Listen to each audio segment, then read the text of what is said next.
इड़ा भागीरथी गंगा पिंगला यमुना नदी तर्योमध्यगत नाड़ी सुषुम्नाख्या सरस्वती।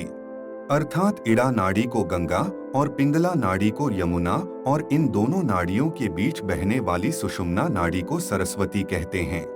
इन तीनों नाड़ियों का जहां मिलन होता है उसे त्रिवेणी या आज्ञा चक्र कहते हैं। अपने मन को इस त्रिवेणी में जो स्नान कराता है अर्थात इस चक्र पर ध्यान करता है उसके सभी पाप नष्ट होते हैं। आज्ञा चक्र मन और बुद्धि का मिलन स्थान है। यह ऊर्ध्व शीर्ष बिंदु ही मन का स्थान है। सुषुम्ना मार्ग से आती हुई कुंडलिनी शक्ति का अनुभव योगी को यही आज्ञा चक्र में होता है।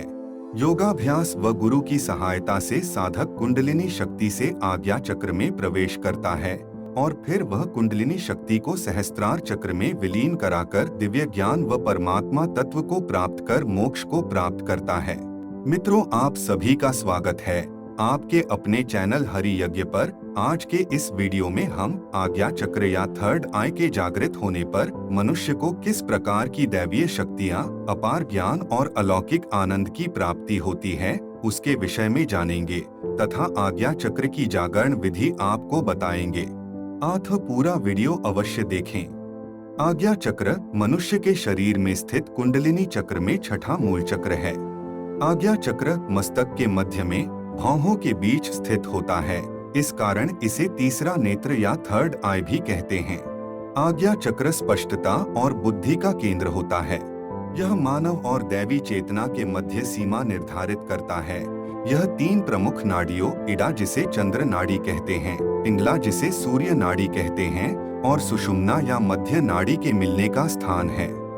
जब इन तीनों नाड़ियों की ऊर्जा यहाँ मिलती है और आगे उठती है तब हमें समाधि और सर्वोच्च चेतना प्राप्त होती है। आज्ञा चक्र दो पंखुड़ियों वाला एक कमल है जो इस बात को दर्शाता है कि चेतना के इस स्तर पर केवल आत्मा और परमात्मा ही हैं। इनके सिवाय कुछ भी नहीं बचा है। सामान्य तौर पर जिस व्यक्ति की ऊर्जा इस चक्र पर ज्यादा सक्रिय होती है तो ऐसा व्यक्ति बौद्धिक रूप से संपन्न, संवेदनशील और तेज दिमाग का बन जाता है, लेकिन वह सब कुछ जानने के बावजूद मौन रहता है। इसे ही बौद्धिक सिद्धि कहा जाता है।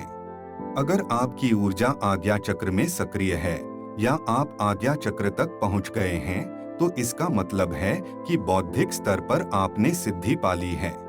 बौद्धिक सिद्धि आपको शांति देती है। आपके अनुभव में यह भले ही वास्तविक न हो, लेकिन जो बौद्धिक सिद्धि आपको हासिल होती है वह आप में एक स्थिरता और शांति लाती है। आपके आसपास चाहे कुछ भी हो रहा हो या कैसी भी परिस्थितियां हो, उससे आपको कोई फर्क नहीं पड़ेगा। इस चक्र का मंत्र ओम है। आज्ञा चक्र का रंग सफेद होता है तथा इसका तत्व मन का तत्व है। इसका चिन्ह एक श्वेत शिवलिंगम है जो सृजनात्मक चेतना का प्रतीक है। इसमें और बाद के सभी चक्रों में कोई पशु चिन्ह नहीं है, क्योंकि इस स्तर पर मनुष्य में केवल शुद्ध मानव और दैवी गुण ही बचते हैं। आज्ञा चक्र की देव मूर्तियों में शिव और शक्ति एक ही रूप में संयुक्त हैं। आज्ञा चक्र के जागृत होने पर क्या होता है? जब मनुष्य के अंदर आज्ञा चक्र जागृत हो जाता है तब मनुष्य के अंदर अपार शक्तियां और सिद्धियां निवास करने लगती हैं। आज्ञा चक्र का जागरण होने से मनुष्य के अंदर सभी शक्तियां जग पड़ती हैं और मनुष्य एक सिद्ध पुरुष बन जाता है। जब इस चक्र का हम ध्यान करते हैं तो हमारे शरीर में एक विशेष चुंबकीय ऊर्जा का निर्माण होने लगता है। उस ऊर्जा से हमारे अंदर के दुर्गुण समाप्त हो जाते हैं और हमें अपार एकाग्रता की प्राप्ति होने लगती है। विचारों में दृढ़ता और दृष्टि में चमक पैदा होने लगती है। आज्ञा चक्र जिसे हम तीसरा नेत्र भी कहते हैं, इस चक्र के गुण हैं एकता, शून्य, सत, चित्त और आनंद। ज्ञान नेत्र या आज्ञा चक्र भीतर खुलता है और हम आत्मा की वास्तविकता देखते हैं, इसलिए इसे तीसरा नेत्र कहा जाता है जो भगवान शिव का द्योतक है।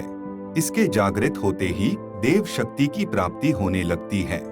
आज्ञा चक्र के जागृत होने पर मनुष्य को दिव्य दृष्टि प्राप्त होती है और वह मनुष्य त्रिकालदर्शी हो जाता है, अर्थात वो भूत, भविष्य और वर्तमान की घटनाओं को एक स्थान पर बैठे बैठे देख सकता है। इतना ही नहीं, दूसरे मनुष्यों के मन में चल रही बातों को भी सुन सकता है। ऐसा सिद्ध मनुष्य पूरे जगत में चल रही घटनाओं को एक ही स्थान पर बैठकर देख सकता है। आज्ञा चक्र जागृत मनुष्य को इस सृष्टि और प्रकृति के सभी गुप्त रहस्यों का ज्ञान हो जाता है और वह उनमें परिवर्तन भी कर सकता है। आज्ञा चक्र जागृत मनुष्य को जीव और ब्रह्मा का ज्ञान प्राप्त होता है और गुप्त ईश्वरीय तत्व ज्ञान की प्राप्ति होती है तथा आत्मा और परमात्मा के रहस्य का ज्ञान प्राप्त होता है। आज्ञा चक्र जागृत मनुष्य और ईश्वर के मध्य के सभी मार्ग खुल जाते हैं और वह मनुष्य ईश्वर के दर्शन प्राप्त करता है, जिससे उसके अंदर आनंद का प्रस्फुटन होता है और वह प्रेम और आनंद से झूमने लगता है। ऐसे मनुष्य का ईश्वर और प्रकृति से एकाकार हो जाता है और वह अति अलौकिक मनुष्य बन जाता है। आज्ञा चक्र को कैसे जागृत करें?